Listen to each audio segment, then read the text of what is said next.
안녕하세요. 예, 가까운 데서 일하는데 봄이 되면 전국을 돌아다니면서 시조권장만 하고 다니다가 7월이 됐더니 이게 있는 줄 알았어요. 오래전부터 알려주셨거든요. 하라고. 근데 잘 준비할 시간이 없어가지고 이번 주 죽는 줄 알았습니다.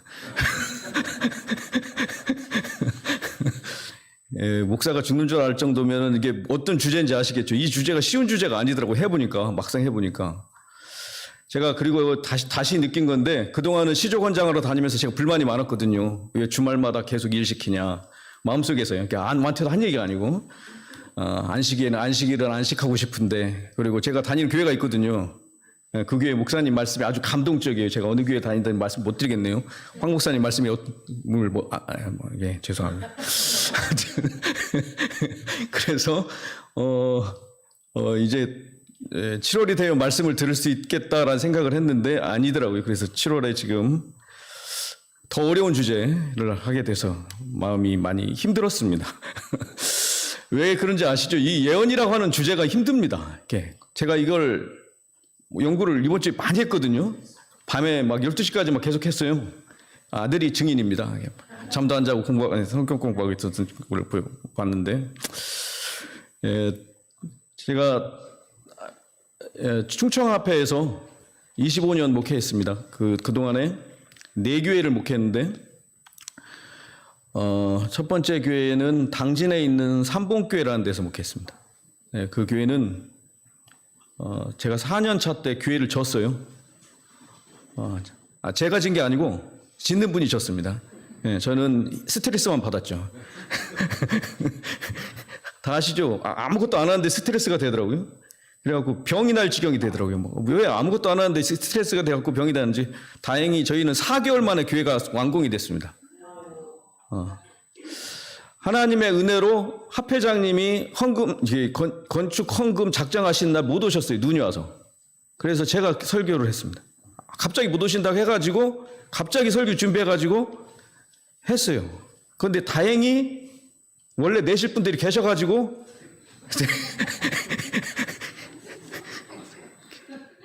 그렇게 끝났어요. 그렇게 다 끝났습니다. 그리고 났더니 1년 더 있다 가라고 그래가지고 5년 있다가 갔죠. 그래가지고 두 번째 교회 갔더니 6년 있었습니다. 6년. 6년 있는 동안에 운전을 열심히 했습니다. 제가 운전병이 됐나 뭐 그런 생각을 하면서 운전했습니다. 안식일 오후에 차량 운행을 갔다가 설교하고 운전하고 가서 모셔다 드리고 설교하고 밥 먹고 운전하고 가면 갔다가 오다 보면 졸리더라고요. 좀 멀거든요, 거기가. 그래서 갔다 오다가 졸면 전화가 옵니다. 빨리 와서 다음 차량 운행하라고. 그래서 빨리 가서 차량 운행해야 된다 하는 생각을 갖고 이렇게 하면서 지냈던 시간도 있고, 그 다음에 공부를 하고 났더니, 대학원 공부를 하고 났더니, 이제 애들이 있는 교회를 갔습니다. 애들이 이렇게 아동센터를 하더라고요. 얘네들이 저를 가만 놔뒀겠습니까? 괴롭혔겠습니까? 엄청 괴롭히더라고요. 그래갖고, 예배 시간에 할 말은 아니지만, 이렇게 똥침이라고 하는 것도 맞아가면서 애들한테, 모르시죠? 그런 거. 모르셔도 돼요. 그러면서 이렇게 지냈던 시간이 또 6년이 지나갔습니다. 그러고 난 다음에는 젊은 성도님들이 많이 있는 교회, 원래 이제 청주에 영학원이었는데 이제 그 교회가 충청합회로 넘으면서 새하늘교회가 된 아주 좋은 교회를 만나서 목회를 했습니다. 그래서 잘 지내고 있었는데, 충청합회에 있는 교회로 안 보내주시고 저를 서울로 가라고 그래가지고 물 설고 낯설은 데 와가지고 지금 외롭게 잘 지내고 있습니다. 그래 보이시죠? 하나도 안 그래 보여요? 안 그래 보이면 안 되는데 그렇게 그래가지고 다들 뭐 서울 가더니 더 이렇게 포동포동해졌다고 저보고 막 잘 먹고 잘 사는 줄 안다고 막 그렇게 보이신다고 하시는데, 오늘 저는 이 하나님의 은혜로 살고 있음을 저는 알고 있습니다. 그리고 오늘 이 시간도 하나님의 선물인 하나님의, 제가 좋아하는 주제예요. 하나님의 선물이라고 하는 것은. 근데 하나님의 선물이 예언만 선물입니까? 다 선물이더라고요. 근데 그 중에 앞에 하나 더 붙인 거예요. 이게 예언입니다. 제가 다른 데 가서는 또 다른 거에다가 선물 붙이겠죠. 그죠? 오늘은 이번 안식일은 예언에 대한 말씀을 함께 나누겠습니다. 창세기 3장 15절의 말씀을 보면 이렇게 말씀합니다. 함께 이 말씀을 읽겠습니다. 시작. 내가 너로 여자와 원수가 되게 하고 내 후손도 여자의 후손과 원수가 되게 하리니 여자의 후손은 내 머리를 상하게 할 것이요 너는 그의 발꿈치를 상하게 할 것이니라 하시고, 이 예언은 누가 하시는 예언이에요? 하나님이 하신 예언입니다. 그래서 이 예언은 예수님께서 오셔서 이루셨습니다. 그래서 내가 원수가 되게 하겠다라고 하는 예언을 하셨습니다. 그러니 지금 살면서 원수가 있는 거는 당연한 거 맞습니다. 그죠? 그래서 원수가 없는 분은 한 분도 없음을 잘 아시죠? 원수가 없으십니까? 그러면 하나님의 예언을 안 이루고 사는 삶을 사는 것입니다. 원수가 있게 생겼습니다. 그래서 하나님께서는 이 예언을 우리에게 주셔서, 예언은 결국 사람의 창작품이 아니라 누가 주신 거라고요? 하나님이 주신 것이다라고 하는 것입니다. 그래서 어떤 사람은 이렇게 썼더라고요. 진정한 예언이란 하나님의 기별들을 인간이 전파하는 것이다. 예언은 누가 누구에게 왔는지까지 정해졌잖아요. 그죠? 사람이 하는 것입니다. 그런데 그것은 주신 분이 계십니다. 그래서 하나님이 주셔서 그 일을 하는 것인데, 그래서 왜 하나님께서 예언을 주시냐면, 하나님은 뭔가를 하실 때마다 그냥 하시는 게 아닙니다. 하나님은 어떻게 하신다고요? 주시고 하신다는 것입니다. 그래서 사무엘상 3장 15절부터 보면 선지자 사무엘이, 그때는 좀 어린 선지자입니다. 근데 대제사장이라고 할 수 있는 엘리를 향하여 와서 꿈에 본 하나님께서 밤에 말씀하신 그 말씀을 전해야 하는 사명을 가졌습니다. 사무엘하 12장에는 나단 선지자가 범죄한 다윗 앞에 나타나서 그의 죄를 지적하는 일을 합니다. 예레미야 28장에 보면 선지자 예레미야가 거짓 선지자 하나냐에게 경고를 하고 결국은 하나냐의 죽음으로 이 예레미야 28장은 끝이 납니다. 하나님의 백성들 중에 선지자로 세우신 사람은 그 사람이 대제사장이든지 그 사람이 왕이든지 그 사람이 거짓 선지자이든지 그 사명을 가지고 그 기별을 전해야 했습니다. 그러니 선지자로 사는 게 편하겠습니까? 어려울 것 같아요. 그런데 하나님은 그 예언을 감당할 만한 사람으로 그를 택하셔서 그런 일들을 이루어 나가셨습니다. 그런데 실제로 선지자의 가장 고귀한 사명이 있습니다. 그것은 백성들을 회개시켜서 하나님과의 관계를 회복시키는 것입니다. 그러니 선지자가 꼭 필요한 것입니다. 그죠? 백성들이 회개하게 하는 것입니다. 너희는 돌이켜 회개하고 모든 죄에서 떠날지어다. 너희는 옷을 찢지 말고 마음을 찢고 너희 하나님 여호와께로 돌아올지어다. 너희는 나를 찾으라 그리하면 살리라. 너희는 여호와를 찾으라 그리하면 살리라. 아주 엄숙한 경고를 계속해서 전하는 사명이 이 선지자에게 있었습니다. 그래서 이 선지자에게 주신 말씀을 주신 하나님의 이유가 있어요. 하나님이 자꾸 우리가 잊어버리고 살기 때문에 주시는 겁니다. 알지 못하고 깨닫지 못하고 살기 때문이라는 것입니다. 하나님은 우리가 뭐 하기를 원하시는 거예요?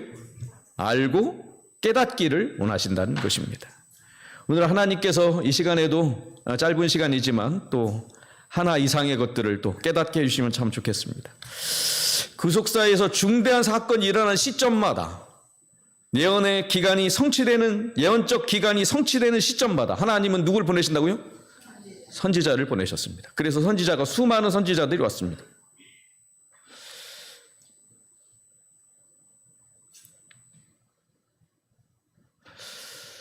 노아 홍수 이전의 노아, 열국을 향한 아브라함, 출애굽을 앞두고 있을 때에 필요했던 모세, 그리고 40년간의 삶을 살아 했던 모세입니다. 그리고 언약의 땅에 들어갈 때는 여호수아가 필요했고, 왕정이 시작될 때는 하나님께서 사무엘을 부르셨습니다. 북방 이스라엘과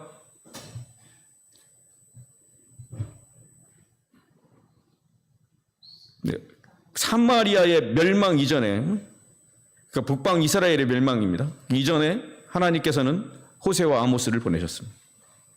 그리고 바벨론 포로기가 됐을 때, 예언의 성취잖아요, 이것도요. 이 기간에 예레미야, 에스겔과 다니엘을 보내셨습니다. 그리고 예수님께서 초림 사역하시기 직전에 선지 엘리야를 너에게 보내리니 하셨던 그 침례 요한이 왔습니다. 그리고 우리가 잘 알듯이 다니엘서 9장의 이 예언의 성취, 70주 예언의 끝에 관련된 증언을 하면서 스데반이 죽습니다. 그래서 이때마다 하나님은 계속해서 선지자들을 통해서 그 기별들을 주시는데, 선지자의 사명은 너무나 많더라고요. 제가 이번 주 연구한 내용 중에 들어가 있습니다. 12가지가 있습니다. 이 안에 써 있는 게 12가지입니다.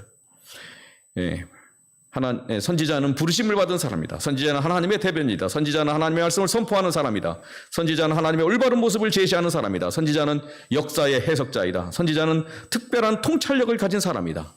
선지자는 하나님의 사람이다. 선지자는 성령의 사람이며 선지자는 언약의 종이고, 선지자는 중재자, 간구자, 부흥과 개혁을 불러오는 자, 의의 교사이다. 여러분, 어떤 선지자의 모습이 가장 마음에 와닿으세요? 예? 한 분씩 들어야 될 것 같습니다. 안 들립니다. 뭐라고요? 예, 하나님의 올바른 모습을 제시하는 사람. 예, 놀라운 이겁니다. 이게 이 일을 선지자에게 주신 하나님의 사명이었습니다. 그래서 이 일을 하고자 사명감을 가지고 그 일을 감당합니다. 또 다른 분은 뭐라고 하셨습니까? 그만해요? 예? 하나님의 대변인. 예. 예, 대변인이 대변을 잘 못하면 그죠? 혼나더라고요. 그리고 이렇게 못되기도 하고, 그죠? 그만하라고 하기도 하고. 네, 실제로 이 선지자로서 사는 게, 하나님을 대변해서 일을 한다는 게 쉬운 게 아닐 것 같아요. 그런데 그 일들을 감당하는 것입니다. 근데 이 대변인이라는 말의 의미는 하나님을 대변하기도 하지만 백성을 대변해서 하나님께 말씀하는 것도 그 가운데 담겨 있습니다. 그래서 하나님은 우리가 그렇게 살아가기를, 하나님의 뜻대로 살기를 원하셔서 계속해서 이런 선지자들을 보내주셨다라는 것입니다. 그러니 이 연속선상에 선지자의 모습이 있다는 거예요. 이게 하나님께서 한 선지자만 보내고 딱 끝내신 게 아니라 계속해서 그 시대마다 선교사를 선지자를 보내셨다라는 것입니다.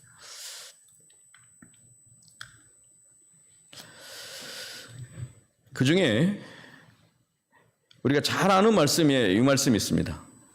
여호사밧 왕이 있을 때에 여호사밧 왕이 유다와 예루살렘 주민들에게, 남방 유다의 주민들, 예루살렘 주민들에게 하는 말입니다. 노란색 글씨부터 함께 읽겠습니다. 시작. 너희는 너희 하나님 여호와를 신뢰하라. 그리하면 견고히 서리라. 그의 선지자들을 신뢰하라. 그리하면 형통하리라. 이 여호사밧 왕이 될 때, 왕이 된 나이는 30살이었습니다. 그리고 25년을 통치했습니다. 근데 이 사람의 아버지가 누구냐면 아사 왕이었는데, 아버지가 아주 훌륭한 분이셨습니다. 그 아들도 훌륭한 아버지의 모습을 따라갑니다. 25년 동안 아버지의 길을 묵묵히 따라가려고 최선을 다해 따라가는 귀한 아들이었습니다. 우상 숭배를 단호히 반대했고, 산당에서 제사 드리고 분향하는 백성들을 향해서 그렇게 하지 않았으면 좋겠다고 이야기하는 것입니다. 그리고 하나님께 충성을 다했습니다. 그는 하나님께 구하며 계명을 지켰습니다.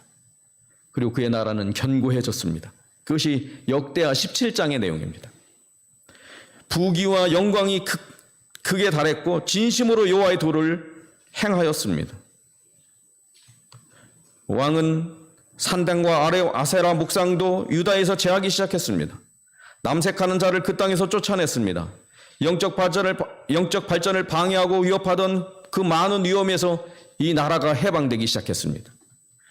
그때 이 왕이 생각한 것이 무엇이냐면 백성들이 하나님의 율법을 배울 필요가 있겠다라는 것이었습니다. 없기만 하는 게 문제가 아니고 산당이 없어지고 뭐가 없어지는 게 문제가 아니고 그 마음에 하나님의 말씀을 채워야 한다는 사실을 이 왕이 알고 이 율법을 이해시키기 위하여 제사장을 세웁니다. 그리고 성실히 봉사하라고 명령을 내렸죠. 그래서 왕이 임명한 교사들이 유다 백성의 성읍마다 가서 가르치기 시작했다고 하는 것입니다. 그리고 죄를 버리려고 노력했고 결국은 부흥이 계속해서 일어났습니다. 그리고 하나님의 율법을 순종하면 큰 유익이 있다는 사실을 백성들이 다 알기 시작했습니다. 그런데 이 뭔가 계속 잘 되고 있으면 뭔가 좀 계속 잘 될 것만 같으세요? 뭔가 이 계기가 오겠죠, 그죠? 이렇게 잘 지나가다가 이제 블레셋에게서 예물과 돈도 받고 아라비아에서 양떼와 염소떼도 받고 막 하는 그런 부귀영화를 막 워낙 하나님께서 이 나라를 두렵게 하시니까 그런 일들이 일어났습니다. 그런데 그 중에 하나 일어났던 일이 뭐냐면 북방 이스라엘의 아합과 이세벨의 딸 아달랴와 여호람의 아들 여호람이 결혼을 하는 것입니다. 혼인동맹이라고 하죠. 그리고 나서 이 여호사밧이 북방 이스라엘에 가게 돼요. 갔더니 동맹을 맺고 함께 우리가 뭔가를 하자. 그게 뭐였을까요? 이 사람들이 함께 하자는 건 뭐냐면 이 아합이 원한 건 아람과의 전쟁이었습니다. 전쟁하면 얻을 수 있는 유익이 뭐냐? 라못이라는 도피성을 회복할 수 있다. 유혹이 됐을까요? 네. 우리는 어디 땅 차지한다는 거에 대해서 별로 관심이 없는 사람들이잖아요. 그죠? 우리 거내라 잘 지키고 살았으면 좋겠다. 우리나 괴롭히지 마라 이 정도인데 여기에는 뭔가 유혹이 된다고 느꼈나 본 것 같습니다. 그때 했던 여호사밧의 아주 중요한 선택이 있어요. 그것은 뭐냐면 하나님께 묻자. 그랬더니 아합이 하나님께 묻게 했을까요? 거짓 선지자를 데리고 왔을까요? 그죠? 아합이 한 일은 거짓 선지자 400명을 데려온 것입니다. 그 400명이 이구동성으로 말합니다. 가면 됩니다. 가면 이깁니다. 막 하는 거죠. 하나님이 그 성을 왕의 손에 붙이시리다. 이게 그들의 대답이었습니다. 이게 역대하 18장에 나오는 말씀입니다. 그렇지만 여호사밧은 그것에 만족하지 않고 진짜 선지자를 데리고 오라고 이렇게 합니다. 결국 어떻게 됐을까요? 진짜 선지자만 와요.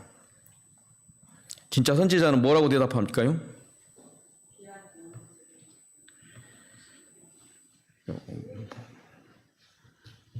이러면 안 되는데 말을 잘 안 듣습니다. 진짜 선지자는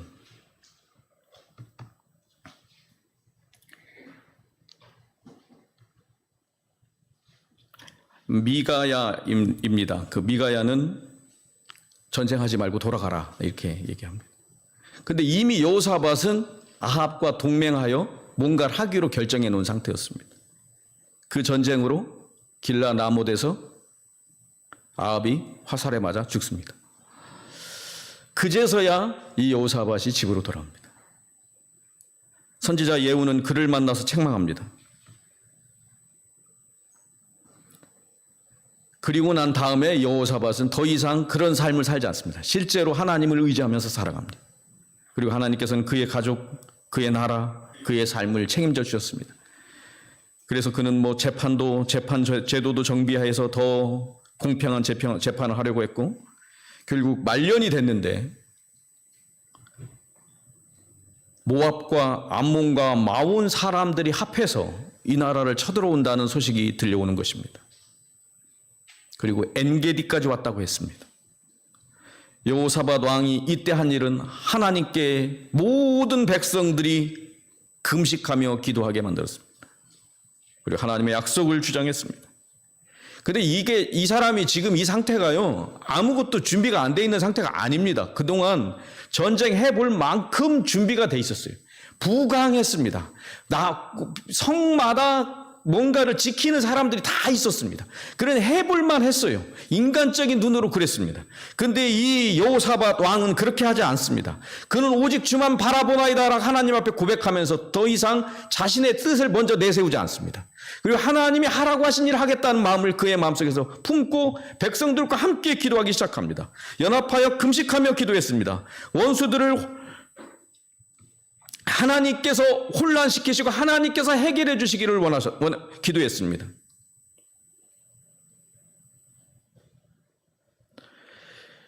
그때에 하나님의 성령, 여호와의 성령께서 아삽 자손 레위 사람 야하시엘에게 임하십니다.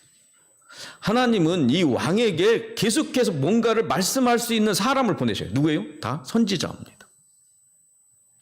하나님이 사람을 보내셔요. 그리고는 두려워하거나 놀라지 말라. 전쟁이 하나님께 속한 것이니 마주 내려가라. 항우를 이루고 서서 여호와가 구원하시는 것을 보라. 이때 이 백성들이 한 일이 있습니다. 여호사밧이 한 일이 있습니다. 그것은 찬양하는 것이었습니다. 이 되게 위기의 순간 되게 중요한 말입니다. 하나님의 백성들이 하나님의 말씀을 받고 선지자의 기별을 듣고 거기서 뭘 했느냐가 매우 중요하더라고요. 찬양한 것입니다. 여러분, 예수님이 겟세마네 동산에서 찬양했다는 사실을 아시죠? 기도만 하신 게 아니라 뭐 하셨다고요? 찬양하셨다고. 제가 예언의신에서 시대의 소망에서 그 말씀을 읽는 순간 깊은 감동에 제가 들어갔습니다. 하나님께서 오늘 우리의 삶 속에서 말씀을 주시고 은혜를 주실 때 우리의 삶 속에서 하나님이 찬양하기를 원하시는 것 같아요. 그게 하나님의 백성의 삶 속에서 찬양이 살아 끊어질 수가 없는 이유인 것 같습니다.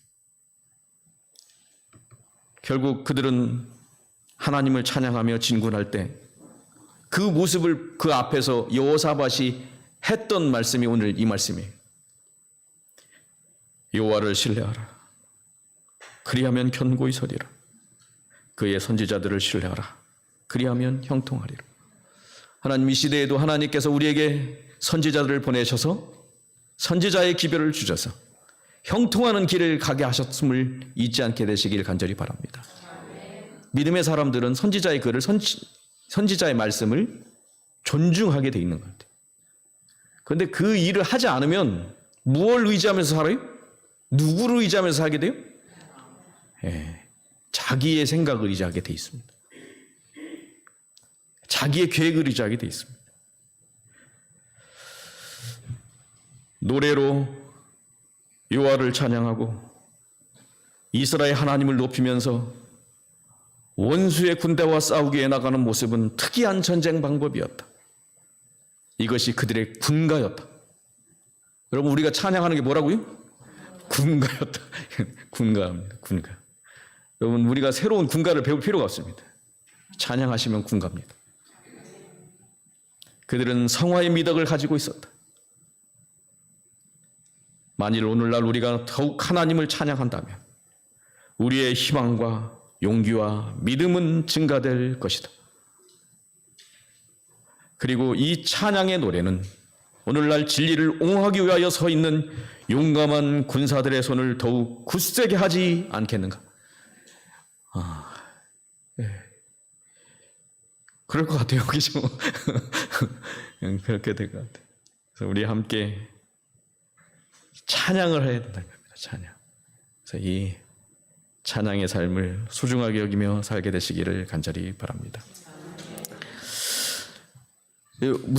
어디에 있는 무슨 절인지 아시겠어요? 무슨 절? 안 가보셨죠? 천보산 불암사라고. 가보셨습니까? 네, 가보신 분이 계시네요. 안 가보셨어야 되는데 제가 자랑하려고 하는 건데 안 가보셨어요? 감사합니다. 그 옆에 가보면 산에 불암사를 통해서 올라가다 보면 이런 데를 만납니다. 보셨습니까? 안 보셨어요? 없는데 제가 보여드리는 겁니까? 제가 직접 간 게 아니고 그 동네 사시는 목사님이 찍어서 보내신 겁니다. 근데 이게 돌이 바위에 박혀 있습니다. 이걸 뭐라고 부르냐면 포유암이라고 부릅니다. 제가 작년에 목회자 창조과학 탐사에 갔다가 이런 게 존재한다는 사실을 처음 알았습니다. 예, 너무 빨리 알았죠? 예, 제가 서울에 와서 여기 시조사에 안 왔더라면 못 알았을 건데, 예, 여기 와가지고 알게 된 겁니다, 이게. 이 포유암이 어떻게 해야 생기는 거냐면 돌이 있는데 뭔 일이 갑자기 일어나가지고 지금 현재 일어난 어떤 용암과 뭐가 해갖고 막 묽어진 상태에다가 얘가 뛰어 들어가면 그리고 그때 굳으면 그게 이제 포유암이 되는 겁니다. 그럼 여기에 뭔 일이 일어났다는 거예요? 엄청난 일이 일어난 겁니다. 큰 바위가 생기는 불암산에 바위가 생기는 날, 예? 거기에 돌들이 튀어 들어가 가지고 원래 있던 돌들입니다. 원래 있던 돌들이 튀어 들어가서 여기서 이런 일이 일어났다. 하나도 감동이 안 되죠? 별로 안 놀랍죠? 그날이 어느 날이었을지는 모르지만 혹시 노하홍수가 아닐까 이렇게 생각하는 그날 놀라운 일이 일어났는데 일어나든 말든 아무 상관없다 그렇게 생각하죠. 뭐 내가 뭔 상관이냐, 뭐 저기 가본 적도 없는데 뭐 이렇게 하실 수 있어요. 근데 놀라운 일들이 여기만 있을까요? 가는데 다른 데도 있을까요? 아, 제가 다른 데서 봤거든요. 이건 안 가봤어요. 제가 솔직한 얘기를 말씀드려요. 이건 보내주신 사진입니다. 여기 있다고 자랑을 하셨는데 제가 시간이 안 돼서 아직 못 가봤습니다. 예, 한번 꼭 가보셨으면 좋겠습니다. 이게 너무 많이 있다는 거예요, 여기. 그래갖고 손 목사님은 되게 이렇게 오라고 막 그러셨지만 아무도 안 갔어요. 제가 안 갔습니다. 여러분, 이 아르헨티나에서 오래 있었던 일 중에 하나가 뭐냐면 이 화석을 발견한 겁니다. 근데 몇 살짜리가 발견했다고요? 9살짜리가 발견했어요. 9살짜리가 얘입니다. 모자 쓴 여자애. 예, 얘입니다. 예, 이거를 하나를 발견한 게 아니라 2개를 발견했습니다. 얘입니다. 얘 이름은 글립토돈이라는 애입니다. 얘 사이즈가요, 뭐 어떻게 나오냐면 여기 보시면 최대 4m, 키는 1.5m, 무게는 2톤. 별로 반응이 이 정도는 다, 예, 조그만 차 하나 보는 것 같은 생각이 드실지 모르겠는데 이게 2개를 발견했는데 사실상 최대 길이를 가진 클립토돈이었다라는 것입니다. 근데 얘가 이걸 발견한 게 어떻게 해서 발견한 겁니까? 공부를 많이 해서? 고고학적인 능력이 얼만큼 발굴해서 뛰어나서 이걸 발견한 걸까요? 뭐 이런 게 다 있나 싶을 정도로 이상한 게 있죠? 아무데에게도 관심이 없어야 되는 이런 애가 여기 존재하고 있었다 이거죠. 그죠? 그게 하나님은 그걸 화석이 돼서 발굴되기까지 해놓으셨으니 이거 왜 이러 놓으신 거예요? 그것도 아르헨티나에서. 예, 이 아이는 그것을 그냥 넘어가지 않은 겁니다. 그거에 뭔가가 있다고 느낀 것입니다. 오늘 우리가 하나님의 백성이 된 원인도 그거예요. 그냥 넘어가지 않아서 여기는 것입니다. 믿음의 사람들이 하는 일은 하나님이 하신 일에 대하여 관심을 갖는 것입니다. 그리고 우리가 그 안에서 하나님께서 원하시는 삶을 살아가는 것입니다. 이 마지막 때 하나님께서는 뭐라고 말씀하시냐면 거짓 그리스도가 있겠고 거짓 선지자들이 있을 거라고 마태복음 24장의 말세의 징조를 예수님이 말씀하시면서 말씀하셨습니다. 그래서 예언자가 나왔다 하면 진짜인지 가짜인지를 뭐 해봐라? 검사해봐라 이겁니다. 시험해봐라. 요즘도 요거 해야 됩니까? 안 해야 됩니까? 해야 되겠죠. 해야 됩니다. 그리스도의 사도로 가장하는 자들이 있을 거라고 바울이 경고했습니다. 사도 요한은 많은 거짓 선지자가 세상에 나온다고, 그래서 참 선지자와 거짓 선지자가 있을 것을 계속해서 이야기했습니다. 그래서 우리가 아주 중요하게 여기는 판별 기준이 있는데 그것은 율법과 증거의 말씀을 기준으로 봐야 한다라는 것입니다. 그의 말이 하나님이 이전에 주셨던 예언자들을 통해 주셨던 기별과 지금 그가 하고 있는 기별이 조화를 이루어야 한다라는 것입니다. 여러분은 이 화잇 부인을 통해서 보여주신 이 말씀들을 통해서 하나님의 기별을 더 자세히, 더 분명히, 더 확실하게 아니면 더 감동적으로 전달받는 경험을 하셨을 거라고 저는 믿습니다. 오직 오직 성경만이 우리의 신앙의 기준이다. 예언의 신이 아니고 성경이 기준이다 이겁니다. 기록된 증언들은 새로운 빛을 가지고 오는 것이 아니라 이미 계시된 영감의 진리를 심령에 생생하게 인상 지어 주는 것이다. 뭘 그렇게 뒤쓴 거예요?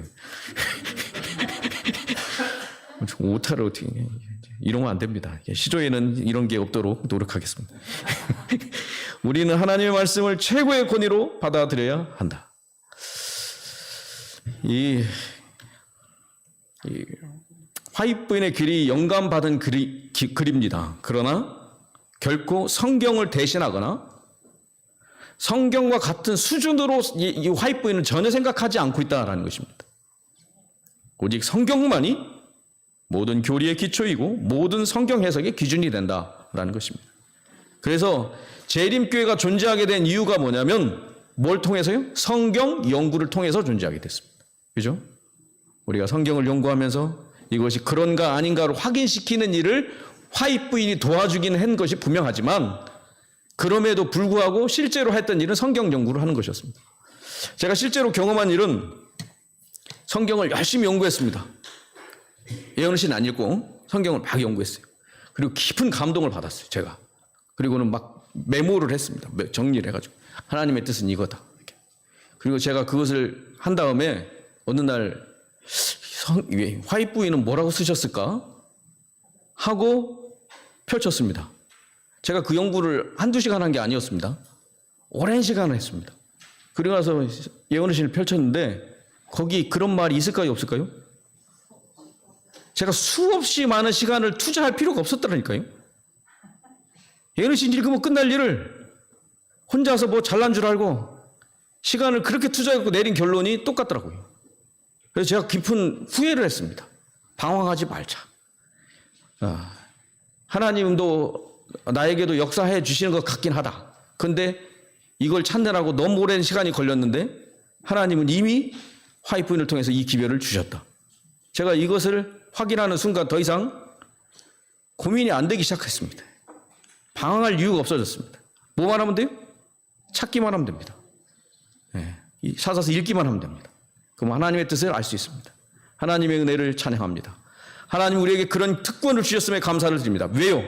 하나님 왜 그런 특권을 우리에게 주신 거예요? 우리에게 그렇게 하실 이유와 분명한 목적이 있기 때문에 화이트부인을 통해서 그런 기별을 우리에게 주신 것이지 이 시대가 아무것도 안 해도 되는 시대라면 하나님 그걸 주실 이유가 없습니다. 하나님이 주신 데는 분명한 목적과 이유가 있기 때문에 주신다는 거예요. 지금 150년이 지나가가지고 이제는 옛날 건데 뭐 하면서 뭐 그렇게 하면서 뭐 이렇게 별거 아닌 것 같이 취급하시는 분들이 계신데 여러분 150년 가지고 먼 세월이라고 생각하시죠? 그죠? 150년 전에 선지자가 했으면 뭐 먼 세월이냐고요.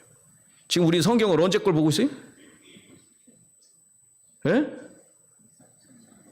오래전에 쓴 성경을 보고 있어요. BC 1500년부터 써가지고 AD 100년까지 쓴 성경을 보면서 우리가 깊은 감동을 받는 이 말씀하고 그 150년 전에 주신 말씀을 너무 오래됐다고 이렇게 막 올드하다 막 뭐 새로 좀 어떻게 좀 갈아입혀 보려고 막 본인들이 막 이렇게 그래갖고 하나님이 뭐 요즘은 예언을 바꾼 것 같다, 내가 더 맞는 것 같다 이렇게 주장하는 분들도 있잖아요. 이게 그렇지 않습니다. 최근에는 요한계시록 18장 1절에 있는 말씀에 보면요, 다른 힘이 센 천사가 등장하고 그거 말씀을 초기 문집의 227페이지에 보면 뭐라고 나오냐면 다른 천사가 하늘에서 와서 그 일을 돕는다 그런 표현이 나와요. 그래서 결국은 뭘 하는 거냐면 셋째 천사의 기별을 전하는 일을 함께 하는 겁니다. 근데 하나님께서 이 셋째 천사의 기별을 전해야 될 시기가 오면 어떻게 하냐면 혼자서 전하게 하는 게 아니라 우리만 전하게 이게 하나님의 백성들만 전하는 게 아니라 힘센 천사도 돕고 하늘의 다른 천사까지 돕는 거예요. 그랬더니 그분들은 그걸 뭐라고 설명하냐면 셋째 천사가 있고 그 사람들은 넷째 천사고 그 다음엔 다섯째 천사다. 누구 마음대로?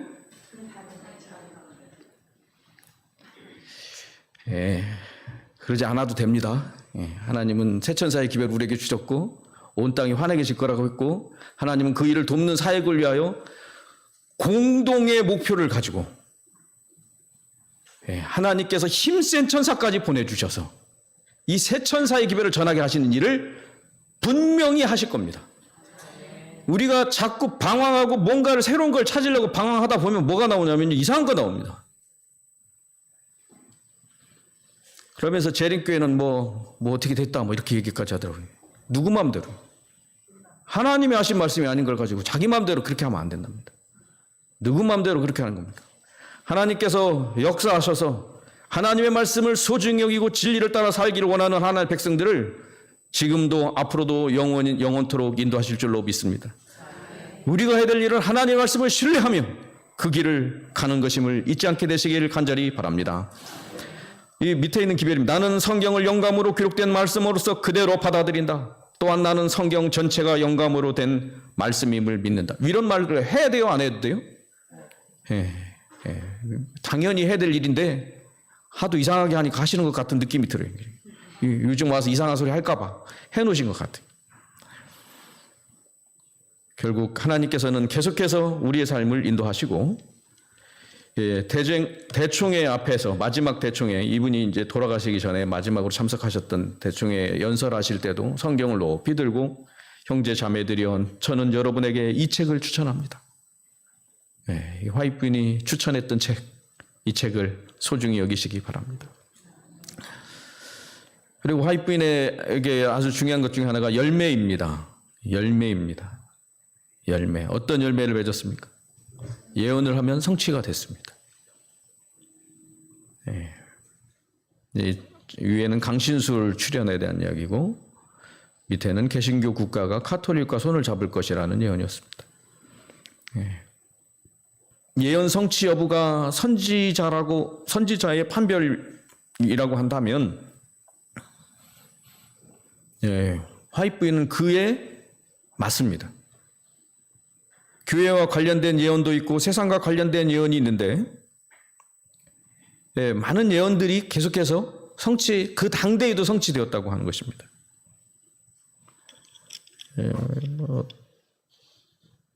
전도회를 하는데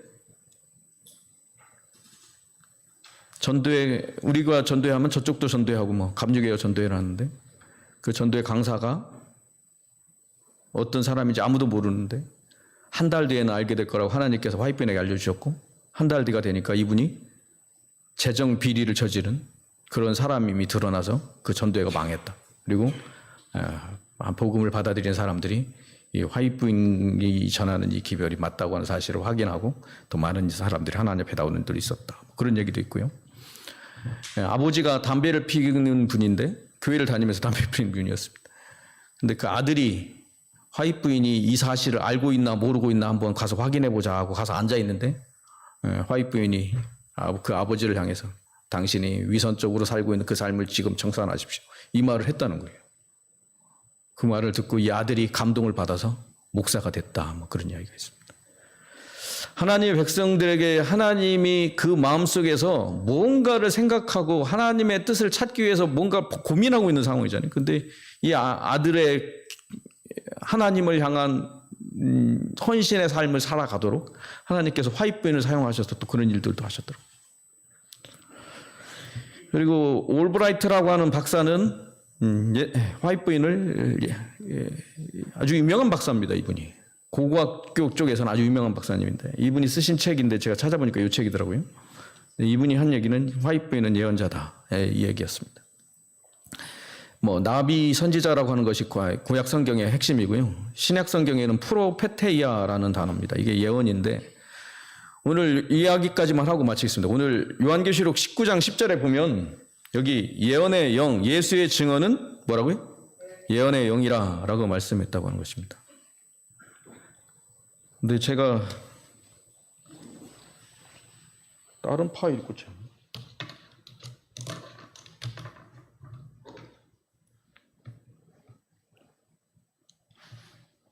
다 보이네요. 이러면 안 되는데.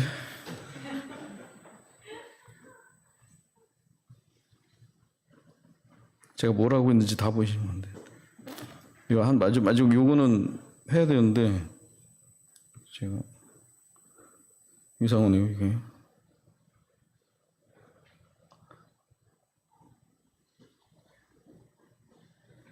어, 잠깐만요.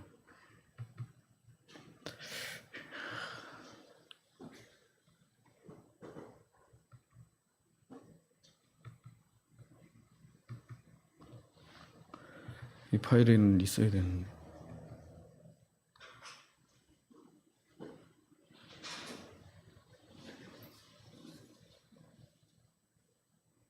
뭔 일인지 모르겠네.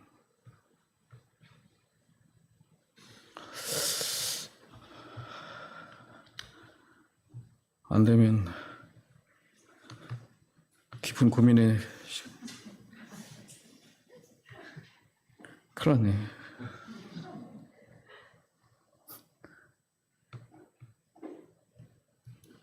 그러잖아요. 당황 잘하는데 오늘 더 당황하면.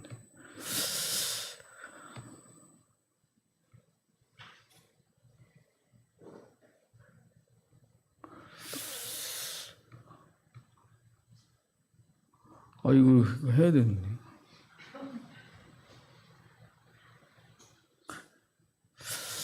내일 해야 되겠습니다. 내일 해야 될 것 같습니다. 오늘 이 19장 10절 말씀은 내일 하고요. 이렇게 안 되면.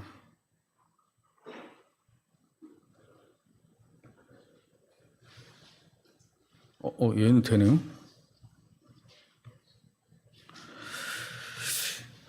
이분이 연세가 몇 살입니까? 네, 115세입니다. 115세 정도 살면 무슨 생각이 드실까요? 아무 생각이 안 들어요? 이분이 115세를 살면서 하는 얘기가 뭐냐면 나를 그냥 놔둬라 이겁니다. 하나님의 백성들이 살면서 하나님 저를 그냥 놔두세요. 이 마지막 시대에 그냥 어떻게 되든지 그냥 저 잘 살고 있으니까 놔두세요. 할 수 있어요. 115세 정도 살고 하셔도 괜찮습니다. 아직 이만큼 안 사셨으면 아직 안 하셔도 됩니다. 그 말씀. 하나님은 하나님의 백성들에게 살길 원하시는 삶이 있어요. 그것은 성령을 간구하면서 사는 겁니다. 여러분 성령을 간구하는 삶이 어려우셔요? 어렵지 않습니다. 아침마다 간구하면 됩니다. 위기의 순간이 닥쳐오기 전에 간구하시기 바랍니다. 그렇게 살면 성령은 풍성히 임하십니다. 이미 약속되어 있습니다. 하나님께서 이 마지막 시대에 늦은 비 성령을 통하여 놀라운 역사 세천사의 기별을 전하는 일을 분명히 마치실 것입니다. 근데 이 일을 누굴 통해 하실까요? 성령이 충만한 사람들을 통해 하실 것입니다. 준비되지 않았다가 갑자기 어느 날 준비되는 거 보셨습니까? 미리미리 준비 안 하고 있다가 갑자기 준비하려면 어떻게 돼요? 큰일 납니다. 힘듭니다. 매우 힘듭니다. 하나님의 능력이 임하는 것은 인간의 능력, 고난 밖에 있는 일입니다. 엘리야라고 해서 엘리사에게 성령을 임하게 할 수 없었습니다. 그 일은 오직 하나님만 하시는 일이었습니다. 엘리사가 본 것은 자신에게 하나님의 성령께서 역사하고 계심을 확인한 것입니다. 오늘 우리의 삶 속에서 하나님이 나와 함께 하시는지 아닌지를 확인하는 방법이 뭘까요? 믿음대로 살다 보면 하나님께서 역사하시는 순간이 오게 돼 있다는 것입니다. 하나님께서도 나를 통해 일하시기도 하지만 나 아닌 사람을 통해서도 일하십니다. 저는 그 일에 대해서 감사합니다. 하나님은 한 사람만 쓰시는 게 아니라 우리 모두를 사용하십니다. 역할은 다릅니다. 분야가 다릅니다. 반대로 보여주고 있네요.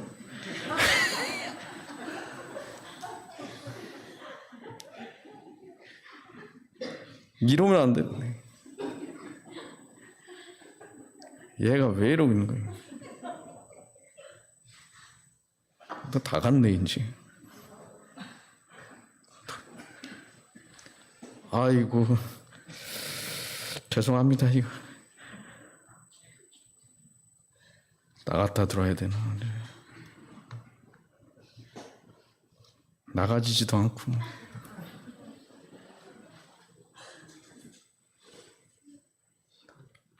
그만해야 되겠습니다. 보이시는 대로 보시기 바랍니다. 그냥 저도 잘 모르겠습니다. 여기 뭐 이렇게 화면이 작아져가지고 이게 이런 상황이 될 줄은 몰랐는데, 하나님 백성들에게 주어질 아주 놀라운 일은 이겁니다. 하나님께 도우심을 구하고 하나님의 길을, 당신의 길로 행한다면 주님께서는 그들을 도우시고 힘을 주실 것이다. 근데 그 다음에가 중요해요. 그리고 선배들보다 현명하게 될 수 있대요. 전 이게 감동입니다. 선배님들 아주 훌륭한 분들 많이 계셨잖아요. 이제 큰일 났죠. 이제 그분 다 가시면 우리는 어떻게 하냐. 큰일 났다.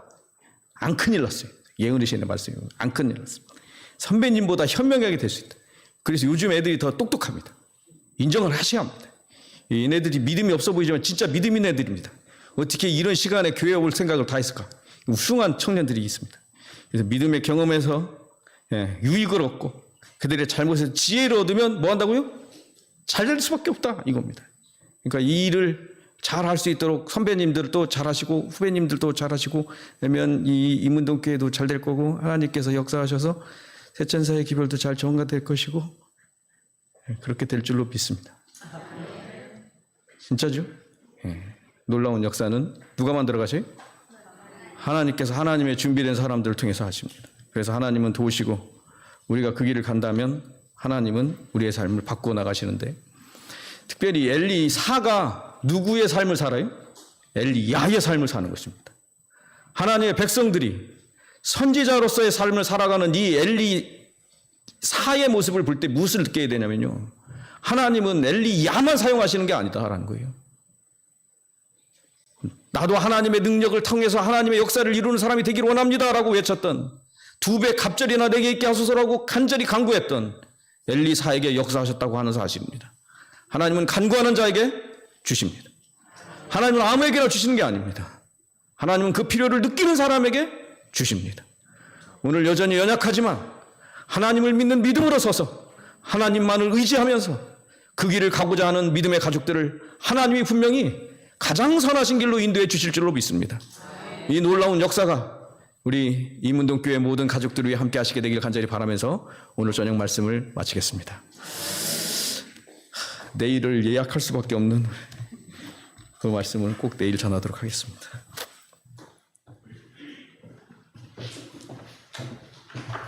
주신 말씀을 생각하시면서